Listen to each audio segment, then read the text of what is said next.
चला तर आज आपण मस्त भरलेलं खारं वांगं बघूया। हिरवीगार ताजी काट्याची वांगी इकडे घेतलेली आहेत। ती अशा पद्धतीने चिरून घेतली आणि थंड पाण्यात ठेवली जेणेकरून ती काळी पडू नये। आता मसाला करून घेऊया। भरपूर सारं शेंगदाण्याचं एकदम बारीक असं कूट घेतलेलं आहे।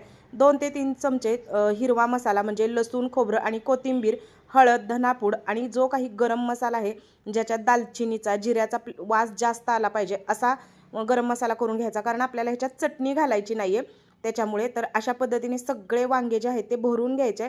मसाला जेवढा साधा सिंपल ठेवाल तेवढं वांग्याला छान टेस्ट येते, मूळ जी वांग्याची चव आहे ती लागते।